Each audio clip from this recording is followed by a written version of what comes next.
당신은 입국할 수 없습니다. 유럽의 한 공항 입국 심사대. 자신만만한 표정으로 서 있던 한 중국 청년 루이. 하지만 예상치 못한 상황이 벌어졌습니다. 중국이 세계 최강국이라 믿어왔던 그. 하지만 현실은 완전히 달랐습니다. 유럽 곳곳에서 목격한 충격적인 장면들, 그리고 한국을 향한 전혀 다른 반응. 과연 루이는 어떤 진실을 마주하게 될까요? 지금부터 그의 믿음을 완전히 뒤흔든 충격적인 이야기를 시작합니다. 안녕하세요. 저의 이름은 류이, 한국식으로 발음하면 루이라고 하죠. 중국 최고의 도시 상하이에서 태어나 자랐습니다. 아버지는 중국 공산당의 고위 공무원이며 우리 가족은 상하이에서도 손꼽히는 엘리트 가문입니다. 매일 아침 창문을 열면 펼쳐지는 상하이의 마천루들은 중국의 힘과 번영을 상징하는 것 같았어요. 그것이 세계의 중심이라고 믿었습니다. 중국은 세계 최강국이다. 이건 제가 학교에서, 집에서, TV에서 매일같이 들어온 말이었죠. 특히 아버지는 이 사실을 강조하셨어요. 루이, 명심해라. 서구 국가들은 이미 쇠퇴했다. 미국과 유럽은 타락했고 그들의 시대는 끝났어. 이제는 중국의 시대다. 아버지의 말씀은 항상 단호했습니다. 그의 사무실 벽에는 시진핑 주석의 초상화가 걸려 있었고 중국 공산당의 업적을 담은 책들이 가득했어요. 아버지는 특히 한국에 대해 이야기할 때면 목소리에 경멸이 묻어났습니다. 한국은 원래 우리의 속국이었다. 그들의 문화는 모두 중국에서 배운 것이고 지금도 본질적으로는 가난한 나라일 뿐이다. 당시에 저는 이런 말을 의심 없이 받아들였죠. 한국이라는 나라가 뉴스에 나올 때면 아버지는 TV를 끄거나 채널을 돌렸어요. 그래서 저는 한국에 대해 거의 아는 게 없었습니다. 집에서 혼자 있을 때만 엄마가 몰래 서구 영화를 보여주시곤 했어요. 아버지한테 말하면 안 돼. 엄마는 항상 그렇게 말씀하셨죠. 엄마의 눈빛에는 서구 문화에 대한 동경이 있었지만 아버지 앞에서는 항상 조용히 있었습니다. 할머니는 또 다른 차원의 중국 애국자였어요. 문화 대혁명을 겪으며 평생을 공산당을 위해 살아오신 분이죠. 우리 루이는 자랑스러운 중국인으로 자라야 해. 할머니는 매일 아침 식사 테이블에서 그런 말씀을 하셨습니다. 학교에서는 세계사를 배울 때도 모든 것이 중국 중심이었어요. 한국은 그저 중화제국의 속국으로 짧게 언급될 뿐이었습니다. 한류? 그런 건 들어본 적도 없었죠.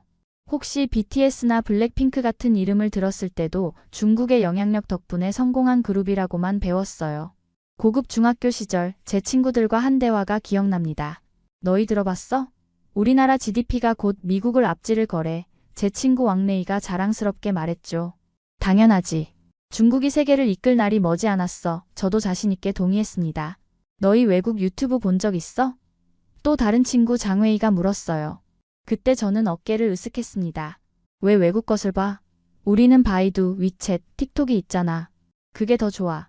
그때는 정말 몰랐어요. 구글과 유튜브에 접속할 수 없다는 것이 얼마나 큰 제한인지를요. 저희에게는 그저 당연한 일상이었습니다. 중국 내부의 웹사이트만 보고 중국 TV 프로그램만 보며 공산당이 승인한 정보만 받아들이는 것이요. 고급 고등학교 토론 시간에 선생님이 물으셨죠. 세계 최고의 문명은 무엇일까요? 모든 학생들이 거의 반사적으로 대답했습니다. 중국 문명입니다. 선생님은 만족스럽게 미소 지으셨어요. 그래요. 5천년의 역사를 가진 우리 문명이 세계를 이끌어왔고 앞으로도 그럴 것입니다. 우리는 이런 교육 속에서 자라났습니다. 마치 우물안 개구리처럼 바깥 세상을 알지 못한 채로요. 저는 특권층 가정에서 태어났기에 최고의 교육을 받았지만 그 교육조차 철저히 통제되었다는 사실을 몰랐어요. 제가 17살 때 아버지가 집에 돌아와 중요한 소식을 전했습니다. 루이, 내가 프랑스 파리에 있는 중국 대사관으로 출장을 가게 됐다. 가족 모두 함께 갈 예정이다. 그 순간 저는 흥분했어요. 드디어 중국 밖의 세상을 볼 기회가 생긴 겁니다. 하지만 동시에 의문이 들었죠. 아버지, 유럽은 이미 쇠퇴했다고 하셨잖아요. 아버지는 고개를 끄덕이며 말했습니다. 그래, 그들은 쇠퇴했다. 네가 직접 눈으로 확인할 기회다. 중국이 얼마나 강한지 비교해 볼 수 있을 거다. 당시 저는 이 여행이 제 인생을 완전히 바꿔놓을 거라는 사실을 전혀 알지 못했어요. 우물 안에서 벗어나 넓은 세상을 보게 될 거라는 사실을요. 그리고 그 변화는 제 상상을 훨씬 뛰어넘는 것이었습니다. 프랑스 파리로 가는 비행기 안에서 저는 설렘과 기대로 가득 찼습니다. 창문 너머로 보이는 구름을 바라보며 꿈꿨죠. 유럽이 정말 우리 중국보다 뒤떨어진 모습일까? 직접 확인할 시간이다. 비행기가 샤를 드골 공항에 착륙했을 때 첫 번째 놀라움이 저를 맞이했어요. 공항은 깨끗했고 모든 것이 질서정연했습니다. 아버지가 말씀하신 쇠락한 서구의 모습은 보이지 않았죠. 아버지, 이곳 공항이 생각보다 깨끗하네요. 제가 말했습니다. 아버지는 코웃음을 쳤어요. 겉모습만 그렇지. 내부는 썩어가고 있다. 입국 심사장에 도착했을 때 저희 가족은 중국인 전용줄에 섰습니다. 그 순간 제가 눈치챈 것은 한국인들을 위한 별도의 줄이 있었다는 거예요. 더 놀라운 것은 그들이 훨씬 빠르게 이동한다는 사실이었죠. 저 사람들 왜 우리보다 빨리 통과하는 거죠? 제가 엄마에게 물었어요. 엄마는 조용히 말했습니다. 루이, 각 나라마다 다른 입국 절차가 있어. 우리 차례가 되자 프랑스 입국 심사관이 우리 여권을 꼼꼼히 살펴보기 시작했어요. 질문도 많았습니다. 방문 목적이 무엇입니까? 얼마나 머무를 예정입니까? 숙소는 어디입니까? 그리고 우리 가방도 추가 검사를 받아야 했죠. 옆 심사대에서는 한국인 가족이 거의 질문도 받지 않고 빠르게 통과하는 모습이 보였어요. 그들은 웃으며 쉽게 프랑스에 입국했습니다. 저는 당황스러웠죠. 아버지, 왜 한국인들은 쉽게 통과하는데 우리는 이렇게 많은 질문을 받나요? 아버지의 얼굴이 굳어졌어요. 중국이 강대국이 되어서 그들이 질투하는 거다. 신경 쓰지 마라. 하지만 그의 말에 확신이 없어 보였습니다. 심사가 끝나고 공항 밖으로 나왔을 때 파리의 하늘은 맑고 깨끗했어요. 아버지가 말한 오염된 서구의 모습은 찾아볼 수 없었습니다. 호텔로 가는 택시 안에서 저는 차장 밖 파리의 거리를 유심히 관찰했어요.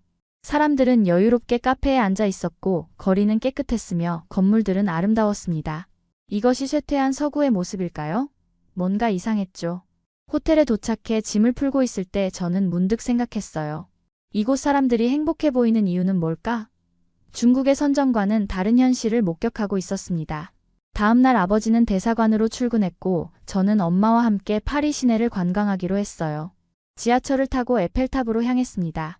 지하철 안에서 저는 또 다른 놀라운 광경을 목격했죠. 한 그룹의 아시아인 관광객들이 한국어로 대화하고 있었어요. 주변 프랑스인들이 그들에게 미소를 지었습니다. 심지어 일부는 안녕하세요라고 인사까지 했죠. 중국인 관광객들에게는 볼 수 없었던 반응이었어요. 에펠탑에 도착했을 때 입장 줄에서 또 다시 충격적인 현실을 마주했습니다. 입구에서 직원이 여권을 확인하고 있었죠. 한국 여권을 보자 직원은 밝게 웃으며 환영합니다. 라고 말했어요. 하지만 중국 여권을 보자 그의 표정이 미묘하게 바뀌었습니다. 더 자세히 여권을 살펴보고 추가 질문을 던졌죠.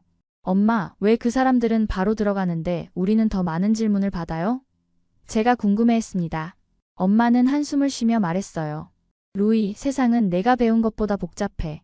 에펠탑 위에서 바라본 파리의 전경은 숨이 멎을 정도로 아름다웠습니다. 사람들은 평화롭게 공원에서 쉬고 있었고 거리는 활기찼어요. 제가 교육받은 쇠퇴한 서구의 모습과는 완전히 달랐죠. 오후에 샹젤리제 거리를 걷고 있을 때 저는 길거리 공연을 발견했습니다. 젊은 프랑스인 그룹이 한국 노래를 부르고 있었어요. 제가 들어본 적 없는 노래였죠. 나중에 알게 된 사실이지만 그것은 BTS의 다이너마이트였습니다. 저 노래가 뭐예요? 제가 엄마에게 물었어요. 엄마는 잠시 망설이다 말했습니다. 한국의 아이돌 그룹 노래야. 전 세계적으로 인기가 많아. 중국이 만든 그룹인가요?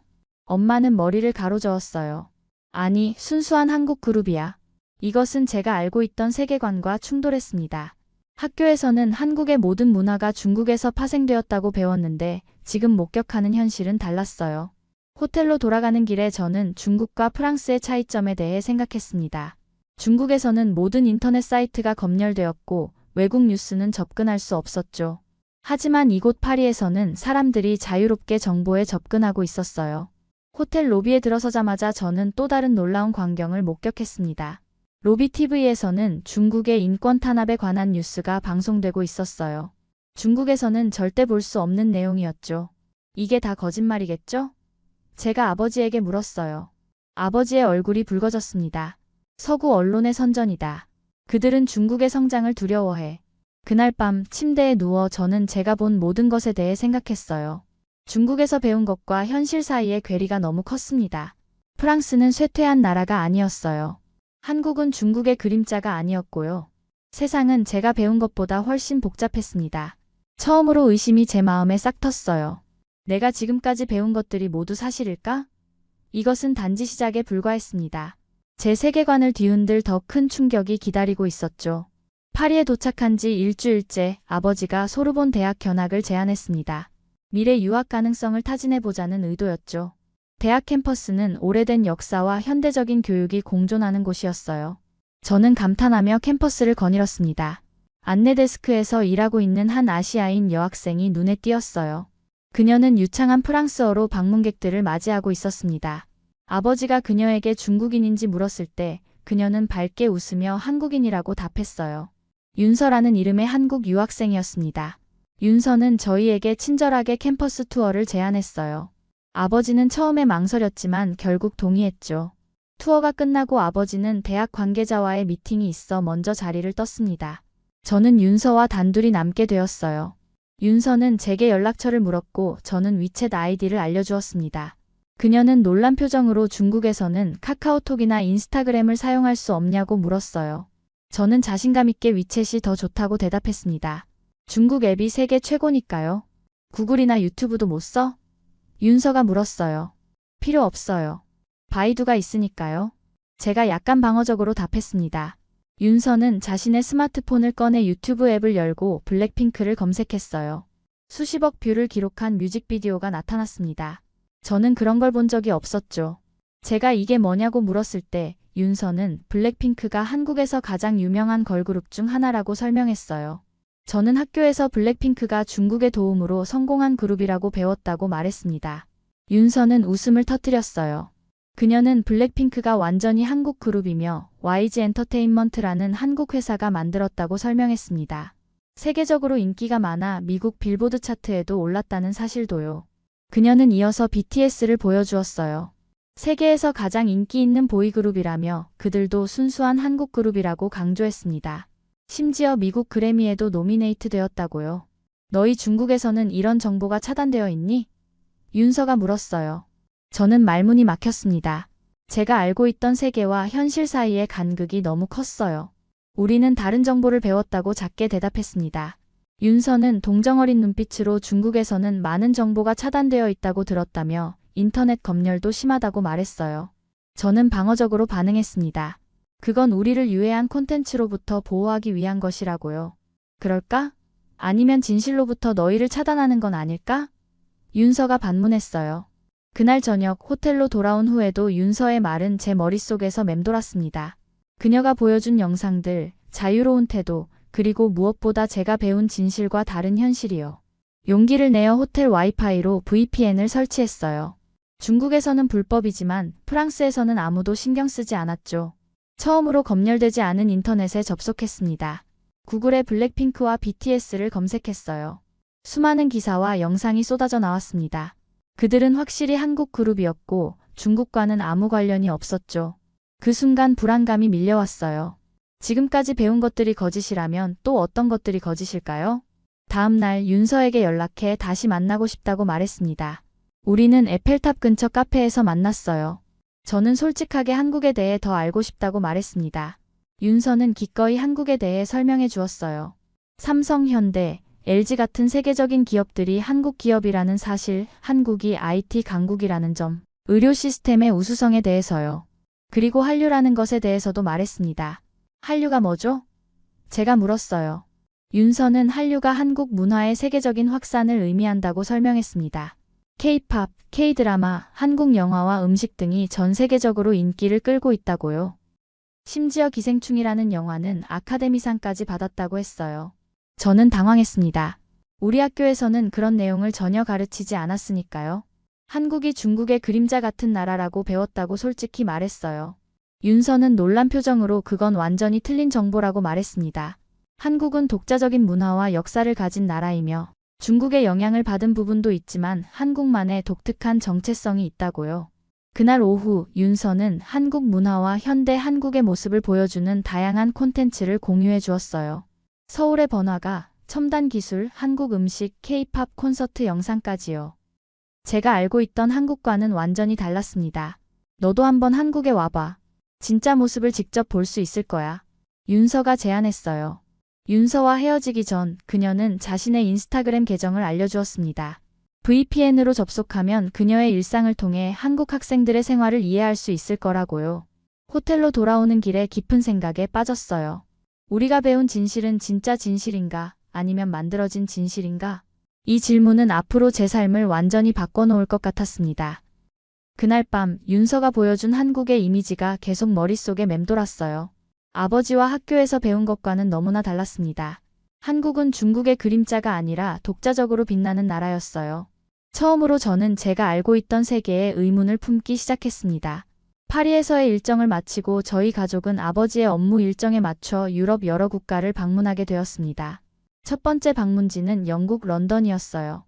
피카딜리 서커스의 번화한 거리를 걷다가 대형 전광판에서 놀라운 광경을 목격했습니다. 화려한 의상을 입은 4명의 아시아 여성들이 강렬한 음악에 맞춰 춤을 추고 있었죠. 아버지, 저것 봐요. 저게 윤서가 말한 블랙핑크예요. 제가 흥분해서 말했습니다. 아버지는 얼굴을 찡그리며 불편한 기색을 감추지 못했어요. 그냥 일시적인 유행일 뿐이다. 신경 쓰지 마라. 하지만 런던의 거리는 제게 또 다른 충격을 안겨주었습니다. 코벤트 가든에서는 젊은 영국인들이 한국어 노래를 부르며 버스킹을 하고 있었어요. 주변에는 수십 명이 모여 함께 노래를 따라 부르고 있었죠. 그들 중 대부분은 서양인이었습니다. 엄마에게 물었어요.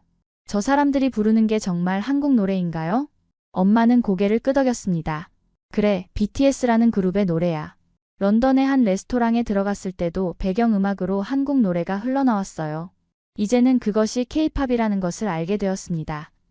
서버가 저희에게 다가와 어디서 왔냐고 물었죠. 아버지가 중국에서 왔다고 대답하자 서버의 표정이 미묘하게 변했어요. 하지만 옆 테이블의 손님들이 한국에서 왔다고 말했을 때 서버의 얼굴이 환하게 밝아졌습니다. 오, 정말요? 저는 K-팝의 열렬한 팬이에요.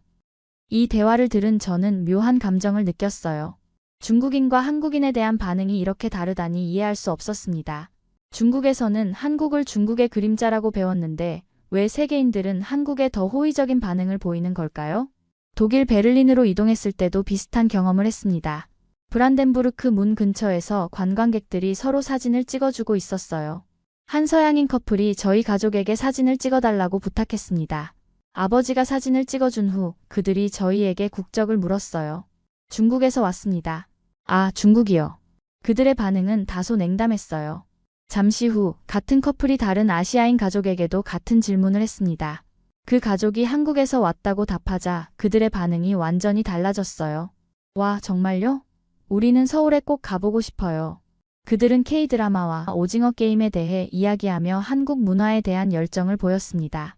저는 이 광경을 지켜보며 점점 더 혼란스러워졌어요. 한국이 정말 그렇게 대단한 나라인가요? 이탈리아 로마에 도착했을 때 콜로세움 근처에서 한국 관광객들과 마주쳤습니다. 그들은 자신감 넘치게 영어로 대화하며 주변 환경을 즐기고 있었어요. 놀라운 것은 이탈리아 상인들이 서툰 한국어로 그들에게 인사를 건네는 모습이었습니다. 안녕하세요. 한국에서 오셨어요? 왜 그들은 중국어가 아닌 한국어를 배우려고 할까요? 중국이 세계 최강국이라면 중국어를 더 중요하게 여겨야 하지 않을까요? 이런 생각이 제 머릿속을 맴돌았어요. 호텔 로비로 돌아왔을 때 TV에서는 한국 드라마가 이탈리아어 자막과 함께 방영되고 있었습니다. 리셉션 직원에게 이 드라마가 인기가 있는지 물었더니 그녀는 열정적으로 사랑의 불시착이라는 한국 드라마라고 설명해 주었어요. 이탈리아에서 매우 인기 있으며 자신도 한국 드라마의 팬이라고 했습니다. 저는 점점 더 깊은 혼란에 빠졌어요. 유럽 여행에서 한국 문화의 영향력을 직접 목격했습니다. K-팝, K-드라마, 한국 음식, 한국 패션. 모두 세계적으로 인기가 있었어요. 반면 중국의 문화적 영향력은 그에 비해 미미해 보였습니다. 네덜란드 암스테르담에서는 한 가지 실험을 해보았어요. 카페에서 서양인 그룹이 저에게 어디서 왔냐고 물었을 때 용기를 내어 거짓말을 했습니다. 저는 한국에서 왔어요. 그들의 반응이 즉시 달라졌습니다. 와, 정말요? K-팝 좋아하세요? BTS 좋아하세요? 그들은 저에게 관심을 보이며 한국 문화에 대해 여러 질문을 했어요. 저는 윤서에게 들은 정보를 바탕으로 어설프게 대답했습니다. 그들은 제 말 한마디 한마디에 감탄했어요. 이런 반응을 받아본 적이 없었습니다. 그 경험 후 저는 깊은 생각에 잠겼어요. 중국이 정말 세계 최강국이라면 왜 사람들은 한국 문화에 더 열광할까요? 왜 한국인이라고 하면 호의적인 반응을 보이고 중국인이라고 하면 냉담한 반응을 보일까요? 아버지에게 이런 의문을 제기하고 싶었지만 그의 완고한 태도를 알기에 망설여졌습니다. 대신 저는 밤마다 VPN을 통해 한국에 대한 정보를 더 찾아보기 시작했어요. 한국의 경제성장, 민주주의로의 전환, 세계적인 기업들, 그리고 한류의 영향력까지. 모든 것이 중국에서 배운 것과 달랐습니다. 유럽에서 마지막 날 아버지가 제게 물었어요. 루이, 이번 여행이 어땠니? 중국이 얼마나 위대한지 비교할 수 있었을 텐데. 저는 잠시 망설였지만 솔직하게 대답했습니다. 제가 생각했던 것과 다른 점이 많았어요. 아버지의 표정이 굳어졌지만 더 이상 질문하지 않았어요. 그는 제가 무슨 생각을 하는지 알고 싶지 않은 것 같았습니다. 중국으로 돌아가는 비행기 안에서 저는 창밖을 바라보며 생각했어요. 지금까지 제가 믿어온 세계는 실제 현실과 얼마나 다른가? 한국은 정말 중국보다 작고 별 볼일 없는 나라일까? 유럽에서 경험한 모든 것은 제게 큰 의문을 남겼습니다. 그리고 윤서의 말이 계속 머릿속에 맴돌았어요. 너도 한번 한국에 와봐. 진짜 모습을 직접 볼 수 있을 거야. 언젠가 한국을 직접 방문해 볼 수 있을까요? 그 생각만으로도 가슴이 뛰었습니다. 중국으로 돌아온 지 몇 달이 지났습니다. 유럽 여행에서 경험한 모든 것이 제 세계관을 뒤흔들어 놓았지만 일상으로 돌아오니 천천히 옛 생각으로 돌아가고 있었어요. 하지만 운명은 제게 또 다른 충격을 준비하고 있었습니다. 루이, 우리 대학 친구들이 태국 여행을 계획 중이야. 같이 갈래? 제 절친한 친구 왕레이가 제안했어요. 전 즉시 수락했습니다. 유럽과는 다른 아시아 국가에서 중국의 위상을 확인하고 싶었거든요. 아버지는 아시아에서는 중국이 최고다라고 항상 말씀하셨으니까요.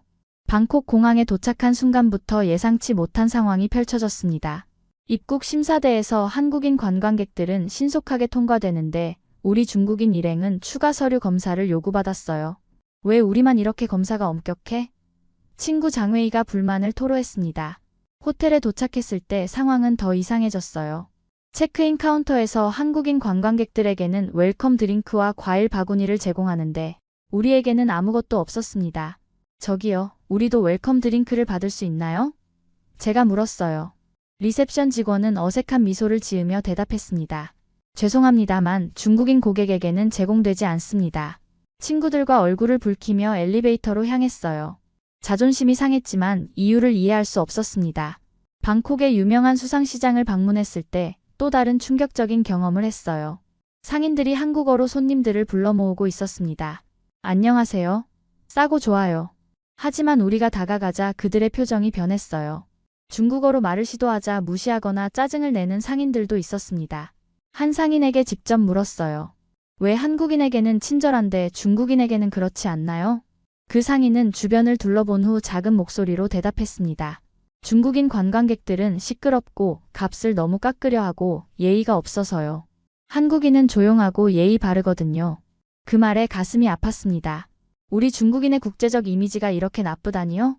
점심을 먹기 위해 들른 태국 식당에서도 비슷한 경험을 했어요.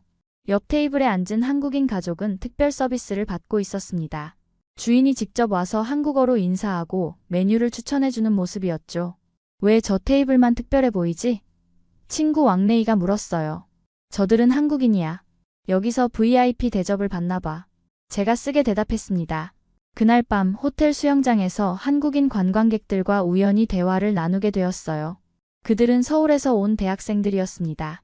태국에 자주 오세요? 제가 물었어요. 네, 1년에 한두 번은 와요. 한국과 태국은 친한 관계거든요. 한류 덕분에 태국 사람들이 한국인을 좋아해요. 한 한국 학생이 대답했습니다. 저는 그들에게 중국과 태국의 관계에 대해 물었어요. 그들은 조심스럽게 대답했습니다. 글쎄요. 중국 관광객들의 행동 때문에 태국 사람들이 약간 부정적인 인식을 갖고 있는 것 같아요.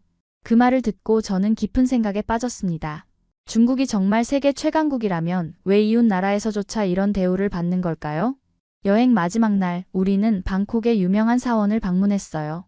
입구에는 한국어와 영어로 된 안내판이 있었지만 중국어는 없었습니다. 관람료도 차별적이었어요. 태국인은 무료, 한국인은 할인, 중국인을 포함한 다른 외국인들은 정가를 지불해야 했죠. 중국이 세계 최강국이라면서 왜 해외에서는 이렇게 차별받지? 제 마음속에서 계속 이 질문이 맴돌았습니다. 친구들과 마지막 저녁 식사를 하며 이런 경험에 대해 이야기했어요. 대부분은 불평하고 화를 냈지만 저는 달랐습니다. 우리가 어떻게 행동하는지 한번 생각해봐. 정말 우리의 행동이 존중받을 만한 걸까? 친구들은 제 말에 놀라워했어요. 하지만 이번 여행은 저에게 중요한 깨달음을 주었습니다. 중국이 진정한 강대국이 되려면 경제력뿐만 아니라 문화적 영향력과 국민의 품격도 중요하다는 것을요. 태국에서의 경험은 제 마음속에 더 큰 의문을 남겼습니다. 그리고 윤서의 말이 다시 떠올랐어요. 한국에 와봐. 진짜 모습을 직접 볼 수 있을 거야. 이제 저는 정말로 한국을 방문해보고 싶었습니다. 한국이 어떻게 작은 나라임에도 세계적인 문화 강국이 되었는지 직접 확인하고 싶었어요. 태국 여행 후 몇 주가 지났을 때 아버지가 놀라운 소식을 전했습니다. 루이, 다음 달에 서울에서 중국 한국 경제 포럼이 열린다. 내가 중국 대표단으로 참석하게 됐다. 가족과 함께 가자. 제 심장이 두근거렸어요. 드디어 한국을 직접 볼 기회가 생긴 겁니다. 아버지가 계속 작고 가난한 나라라고 말했던 그곳, 윤서가 그토록 자랑스럽게 이야기했던 나라를요. 인천국제공항에 도착했을 때 첫 번째 충격이 저를 기다리고 있었습니다. 공항은 믿을 수 없을 정도로 깨끗하고 현대적이었어요. 중국의 대형 공항들과 비교해도 전혀 뒤지지 않았죠. 이게 가난한 나라의 공항인가요? 제가 아버지에게 살짝 도발적으로 물었어요. 아버지는 미간을 찌푸리며 대답했습니다. 겉모습만 그럴듯하게 꾸민 거다. 공항에서 서울로 향하는 철도에 탑승했어요. 기차는 조용하고 깨끗했으며 모든 승객들은 질서 있게 행동했습니다. 큰 소리로 떠드는 사람도 없었고 자리를 차지하기 위해 서두르는 사람도 없었어요. 서울 중심부에 도착했을 때 저는 도시의 깨끗함에 또 한 번 놀랐습니다. 거리에는 쓰레기가 거의 보이지 않았고 사람들은 질서 있게 횡단보도를 건넜어요. 고층 빌딩들이 하늘을 찌를 듯 솟아 있었고 첨단 기술의 흔적이 곳곳에 보였습니다. 호텔 체크인을 마치고 방에 들어서자마자 저는 화장실로 향했어요. 이상하게 들릴 수도 있지만 화장실의 모습이 저를 충격에 빠뜨렸습니다. 칸막이가 완벽하게 설치되어 있었고 화장지도 넉넉했으며 모든 것이 깨끗했어요. 중국 공공화장실은 칸막이가 없는 곳이 많은데 이게 정상인가? 그날 저녁 부모님과 함께 명동거리를 걸었습니다. 거리는 화려한 불빛으로 가득했고 쓰레기통이 자주 보였으며 사람들은 자발적으로 쓰레기를 버리고 있었어요. 저는 이런 모습이 너무 신기했습니다. 한국 식당에서 첫 식사를 했는데 서비스가 친절했고 음식은 정갈했어요. 무엇보다 놀라웠던 것은 사람들이 큰 소리로 떠들지 않는다는 점이었습니다. 중국 식당의 시끄러운 분위기와 달랐죠. 다음 날 아버지는 포럼에 참석하기 위해 나갔고 저는 엄마와 함께 서울을 구경했습니다. 지하철을 타면서 저는 또 다른 충격을 받았어요. 지하철은 깨끗했고 승객들은 모두 질서 있게 행동했습니다. 노약자석에 젊은 사람들이 앉아있지 않았고 대부분 조용히 스마트폰을 보거나 책을 읽고 있었어요. 지하철에서 길을 잃었을 때 한 한국인 여성이 다가와 영어로 도움을 제안했습니다. 그녀는 친절하게 올바른 방향을 알려주었어요.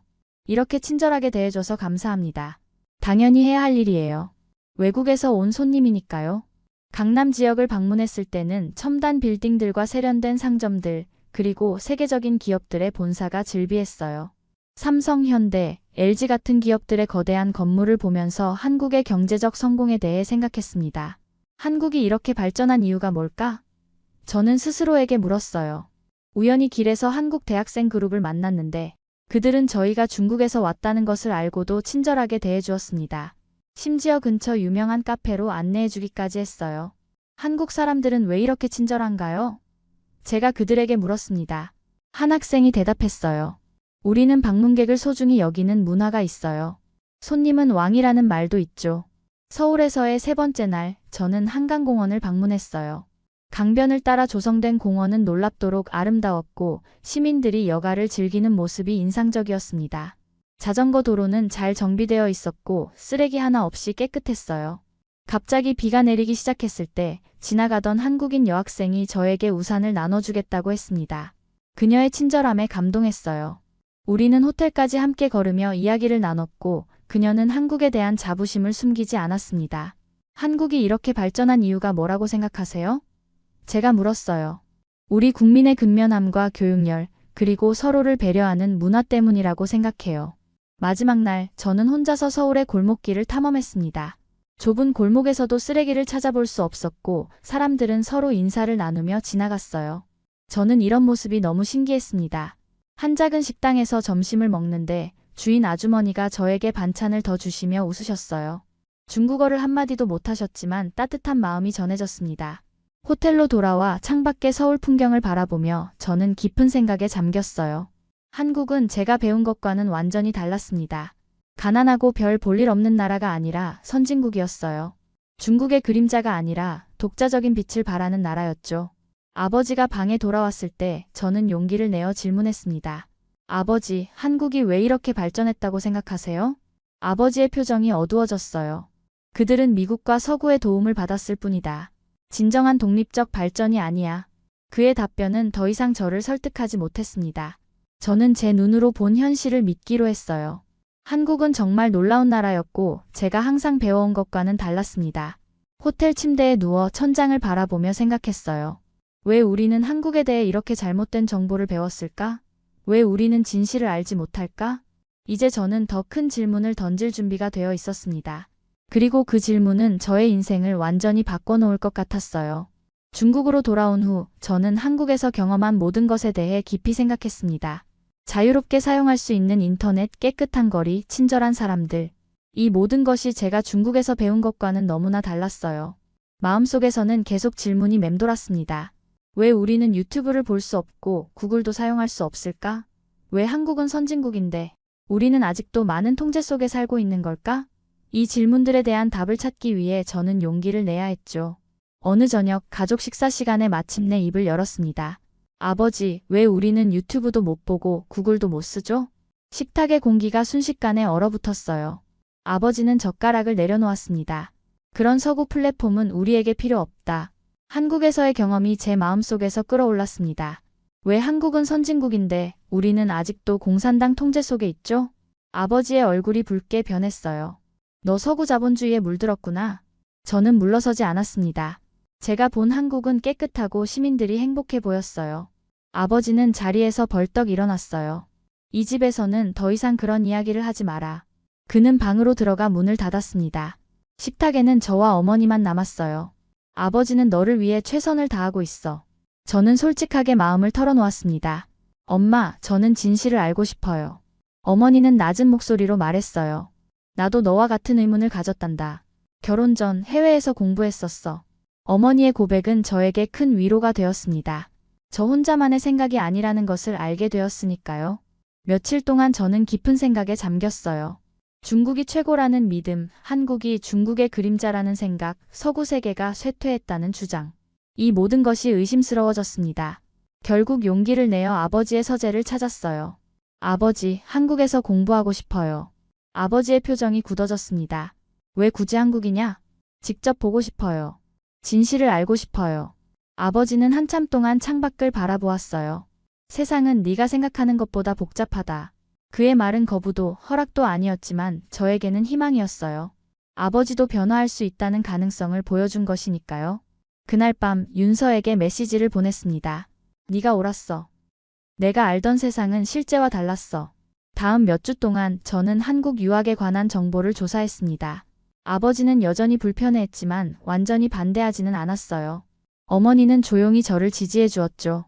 중국 사회에서 자라며 배운 모든 것이 흔들리는 경험은 고통스러웠지만 동시에 해방감도 느꼈습니다. 진실을 알게 되는 과정은 어렵지만 그것이 성장이라고 생각했어요. 한 달 후 아버지가 제 방을 찾아왔습니다. 루이, 내가 알고 있는 것만이 전부는 아닐 수 있다. 그것은 아버지가 할 수 있는 최대한의 양보였습니다. 저는 그의 말에 감사했어요. 이제 저는 다시는 예전으로 돌아갈 수 없다는 것을 알았습니다. 제 눈이 열렸고 세상을 새롭게 바라보게 되었어요. 중국이 위대한 나라임은 분명하지만 완벽하지 않다는 것도 인정해야 했습니다. 한국이 중국의 그림자가 아니라 독자적으로 발전한 나라라는 사실도 받아들여야 했어요. 저는 익숙한 거짓말 속에 안주하지 않고 불편하더라도 진실을 찾아 나설 것입니다. 그것이 제가 선택한 길이었어요. 아버지와의 대립 이후 몇 달 동안 저는 한국 유학에 관한 모든 정보를 수집했습니다. 한국 대학들의 입학 요건, 장학금 기회, 생활비 등을 꼼꼼히 조사했어요.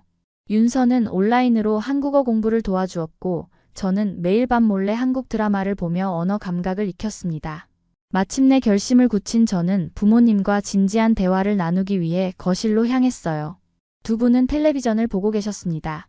제가 들어서자 아버지는 TV를 끄셨어요. 말할 게 있어요. 부모님은 제 표정을 보고 무슨 일인지 짐작하신 듯 했습니다. 한국에서 살기로 결심했어요. 서울대학교에 지원했고 합격했습니다. 침묵이 흘렀어요. 아버지의 얼굴에는 수많은 감정이 스쳐 지나갔습니다. 분노, 실망, 그리고 어쩌면 약간의 이해도 있었던 것 같아요. 중국에서 갇혀 살기 싫어요. 한국에서 내 미래를 찾고 싶어요. 어머니가 먼저 입을 열었습니다. 루이, 내가 행복하다면 우리도 행복해. 아버지는 여전히 말이 없었어요. 그의 침묵이 가슴 아팠지만 저는 제 결정을 후회하지 않았습니다. 이틀 후 아버지가 제 방을 찾아왔어요. 그의 손에는 낡은 일기장이 들려 있었습니다. 이거 내 대학 시절 일기야. 나도 한때 내 나이 때 변화를 꿈꿨었다. 일기장에는 젊은 시절 아버지의 개혁에 대한 열망이 담겨 있었어요. 하지만 시간이 지나며 그는 체제에 순응했고 그 과정에서 많은 것을 잃었습니다. 네가 틀렸다고 말하고 싶지만 어쩌면 내가 옳을지도 모르겠다. 아버지의 눈에 눈물이 고였어요. 저는 생전 처음 아버지의 취약한 모습을 보았습니다. 루이, 내 길을 가거라.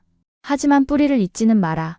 그것은 축복이었고 저는 아버지를 꼭 안았어요. 그는 어색하게 제 등을 토닥였습니다. 출국 날짜가 다가왔어요. 짐을 싸는 동안 중국에서의 삶을 돌아보았습니다. 저는 중국을 미워하지 않았어요. 이곳은 제 고향이고 항상 제 일부일 것입니다. 다만 진실과 자유를 찾아 떠나는 것뿐이었죠. 출발 전날 밤 윤서에게 메시지를 보냈습니다. 내일 인천공항에 도착해. 정말 설레. 윤서의 답장이 곧 도착했어요. 공항에서 기다릴게. 한국에서 만나자. 인천공항으로 향하는 비행기 안에서 저는 창밖을 바라보며 생각했습니다. 제가 지금까지 배웠던 모든 것이 얼마나 왜곡되어 있었는지, 그리고 세상이 얼마나 넓은지를 깨달았어요. 한국에서의 새로운 삶은 두렵지만 동시에 설렜습니다. 비행기가 인천공항에 착륙했을 때 제 심장은 빠르게 뛰었어요. 입국 심사를 마치고 도착장으로 나오자 윤서가 한국 국기를 들고 환하게 웃으며 서 있었습니다. 환영해, 루이. 한국에 온 것을 환영해. 그 순간 저는 제가 올바른 선택을 했다는 것을 확신했어요. 이곳에서 저는 자유롭게 생각하고 진실을 탐구하고 세계를 있는 그대로 볼 수 있을 것입니다. 윤서와 함께 공항을 나서며 서울의 스카이라인이 시야에 들어왔어요. 현대적인 빌딩들, 깨끗한 거리, 질서 정연한 교통. 이것이 제가 선택한 새로운 삶의 시작이었습니다. 이제 어디로 갈까? 윤서가 물었어요. 어디든 좋아. 이제 모든 게 새로운 시작이니까. 저는 중국인으로서의 정체성을 잃지 않을 것입니다. 하지만 이제는 더 넓은 세계관을 가진 사람으로 성장할 준비가 되었어요. 한국에서의 삶은 제게 새로운 지평을 열어줄 것입니다. 공항 밖으로 나오는 순간 따스한 한국의 햇살이 제 얼굴을 비추었습니다. 이것은 끝이 아니라 시작이었어요. 진실을 찾아 떠난 여정에 새로운 장이 열린 것입니다. 이제 저는 자유롭게 생각하고 질문하고 배울 수 있습니다. 중국에서는 불가능했던 것들을 이곳에서는 마음껏 할 수 있어요. 그리고 언젠가는 이 경험을 바탕으로 중국으로 돌아가 변화를 이끌어낼 수도 있을 것입니다. 하지만 지금은 한국에서의 새로운 삶을 시작할 시간입니다. 오늘의 사연은 어떠셨나요? 이번 영상을 어떻게 생각하시는지 댓글로 의견을 남겨주세요. 오늘의 감동 나누기 사연이 의미 있다고 생각하신다면 좋아요를 눌러주세요. 다음에도 더 흥미진진한 사연으로 찾아뵙겠습니다. 여러분의 사연 제작소 감동 나누기였습니다. 감사합니다.